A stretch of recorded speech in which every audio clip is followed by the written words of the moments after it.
Hello दोस्तों, आज हम जा रहे हैं गोवर्धन परिक्रमा करने।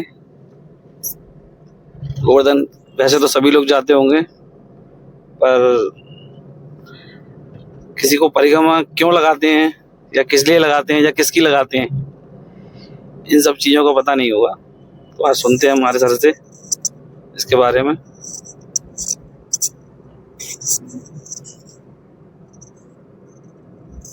सभी दर्शकों और श्रोताओं को नमस्कार।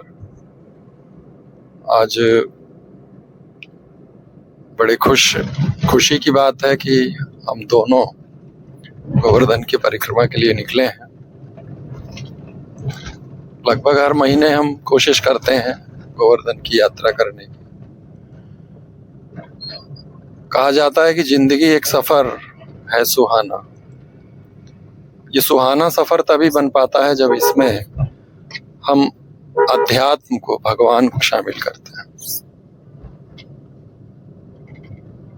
गोवर्धन ब्रज क्षेत्र का एक बहुत ही पवित्र तीर्थ स्थल है, जहां पर हजारों लोग प्रतिवर्ष परिक्रमा करने के लिए दूर दूर से आते हैं। कहा जाता है कि जो गोवर्धन की परिक्रमा लगाता है उसकी दो मन्नत तो अवश्य ही पूरी होती हैं। एक, उसका मकान अगर यदि नहीं बन पा रहा हो तो वो मकान बन जाता है। दूसरा, यदि उसके घर में संतान ना हो, संतान भी उसको प्राप्त हो जाती है। और यहाँ तक कि पुत्र प्राप्ति के लिए भी लोग गोवर्धन की परिक्रमा करते हैं, राधा कुंड की परिक्रमा करते हैं। राधा कुंड गोवर्धन का ही एक हिस्सा है। गोवर्धन की परिक्रमा के दो पार्ट होते हैं, एक होती है गोवर्धन की परिक्रमा और एक होती है राधा कुंड की परिक्रमा। पौराणिक ग्रंथों में, गर्ग संहिता में ये उल्लेख आता है कि गोवर्धन पर्वत ब्रज क्षेत्र में आया कैसे। ये कहा जाता है कि एक बार अगस्त मुनि जब अपनी तपस्या करने के लिए पर्वतों की तलाश कर रहे थे, तो उसी समय जो द्रोणागिरी पर्वत थे, उनका पुत्र था गोवर्धन। वो उसके साथ रहते थे द्रोणागिरी पर्वत पर। जब वो द्रोणागिरी पर्वत पर मुनि पहुंचे, ऋषि पहुंचे, तो उन्होंने उनसे द्रोणागिरी पर्वत से कहा कि हमें एक पर्वत चाहिए जहां बैठ करके हम अपनी साधना कर सकें।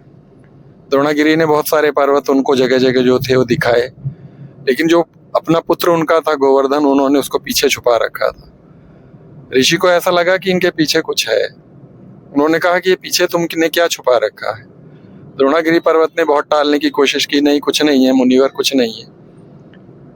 तो गोवर्धन सामने नहीं आ रहे थे, तो ऋषि ने कहा कि नहीं, उनको सामने करो, कौन है। जब गोवर्धन को सामने किया गया तो गोवर्धन को देख करके ऋषि बड़े प्रसन्न हुए और बोले कि मुझे यही पर्वत चाहिए, इसी पर मैं अपनी साधना करूंगा। अब गोवर्धन क्योंकि उनका पुत्र था, तो द्रोणागिरी ने कहा कि नहीं, मैं दे तो तुम्हें सकता हूं, लेकिन ये मेरा पुत्र है। तो फिर उन्हें ऐसा लगने लगा कि कहीं ऐसा ना हो कि ऋषिवर मुझे कोई शाप दे दे। तो उन्होंने अपने पुत्र को तैयार किया कि तुम इनके साथ चले जाओ। गोवर्धन पर्वत बड़े दुखी थे। उन्होंने कहा कि ठीक है, मैं चलता हूँ मुनिवर आपके साथ में, लेकिन मेरी एक शर्त रहेगी कि जहां भी आप एक बार मुझे रख देंगे, वहां से फिर दोबारा मुझे उठा करके आप ले नहीं जा पाएंगे। अगस्त मुनि ने कहा ठीक है, मुझे तुम्हारी ये शर्त मंजूर है, मैं तुम्हारे साथ चलने को तैयार हूं। अगस्त मुनि उनको लेकर के चल दिए। जब ब्रज क्षेत्र के ऊपर से वो गुजर रहे थे, तो अचानक अगस्त मुनि को ऐसा महसूस हुआ कि मुझे पेशाब आ रहा है। अगस्त मुनि बड़े आश्चर्य में पड़ गए कि मैंने तो वर्षों से पानी नहीं पिया, तो मुझे पेशाब कैसे आ सकता है। लेकिन वो इतना तेज उनको दबाव उसका था पेशाब का, कि वो उन्हें गोवर्धन पर्वत को ब्रज क्षेत्र में वहीं रखना पड़ा, और उसके बाद वो निवृत्त होने के लिए चले गए। निवृत्त होकर के जब वो लौटे और गोवर्धन पर्वत को उठाने लगे, तो गोवर्धन पर्वत हंसने लगे। उन्होंने कहा मुनिवर, मैंने आपसे पहले ही कहा था कि जहां आप मुझे एक बार रख देंगे, मैं वहां से हिलूंगा नहीं, इसलिए अब आप मुझे यहाँ से ले जा नहीं सकते। तो गोवर्धन पर्वत इस प्रकार से जो है ब्रज क्षेत्र में स्थापित हुआ है, ऐसा वर्णन गर्ग संहिता में आता है। दूसरी एक और कथा इसमें आती है कि जिस समय गोवर्धन पर्वत, जिस समय राम सेतु बना रहे थे लंका पर चढ़ाई करने के लिए, तो सभी वानर अपनी अपनी सामर्थ्य के अनुसार, ताकत के अनुसार पर्वतों को उठा उठा करके, पत्थरों को उठा करके ला रहे थे। हनुमान ने सोचा कि मैं कोई बड़ा पर्वत लेकर के आता हूं जिसे एक ही बार में काफी सारी दूरी तय हो जाए। तो वो जब ब्रज क्षेत्र के ऊपर से तलाश करते हुए घूम रहे थे तो उन्होंने देखा कि ये गोवर्धन पर्वत रखा हुआ है। तो गोवर्धन पर्वत को जब वो उठाने लगे तो गोवर्धन पर्वत उठा नहीं, उनसे हिला नहीं। हनुमान आश्चर्य में पड़ गए कि ये तो कोई साधारण पर्वत नहीं हो सकता, क्योंकि मुझ में तो इतनी सामर्थ्य है कि मैं हर पर्वत को उठा लेता हूँ, मैं तो सीधे द्रोणागिरी ही उठा ले आया था। तब उन्होंने हाथ जोड़ करके उनको प्रणाम किया और उनसे कहा कि आप कोई साधारण पर्वत नहीं है, आप कौन है?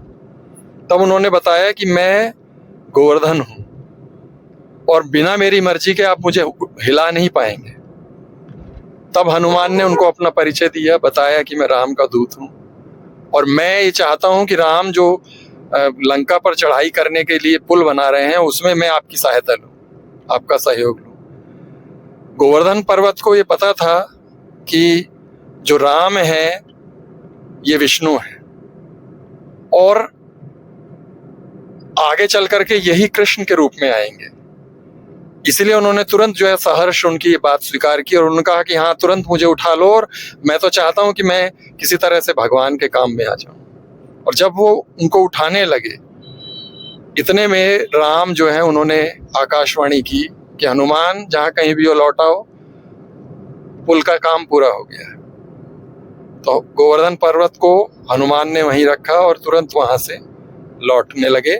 तो गोवर्धन पर्वत निराश हुए और बोलने लगे कि मैं भगवान के काम आना चाहता था लेकिन काम नहीं आ पाया, अब मेरा क्या होगा? तो तुरंत जो है राम की फिर आकाशवाणी हुई कि मैं कृष्ण के रूप में जब आऊंगा तो तुम पर ही अपनी सारी लीलाएं करूंगा।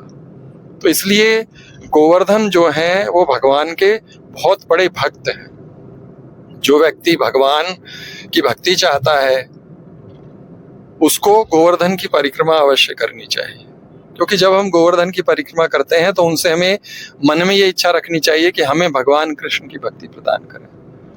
और गोवर्धन पर्वत सहर्ष उसको अपनी भक्ति प्रदान करते हैं क्योंकि वो भगवान के बहुत बड़े दास हैं। तो इसलिए गोवर्धन परिक्रमा का बहुत अधिक महत्व है।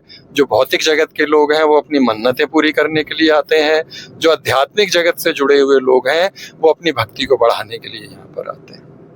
सर, पहले तो सर आपका बहुत बहुत धन्यवाद। ये आपने गोवर्धन पर्वत के बारे में हमें इतने अच्छे तरीके से समझाया और लगभग अब सभी को समझ में आ गया होगा। तो चलिए हम आगे चलते हैं और गोवर्धन पर्वत के बारे में और भी जानकारियाँ होंगी तो आपसे साझा करेंगे। तब तक के लिए बने रहिए मेरे यूट्यूब चैनल पर। Thank you watching for travel with Anu.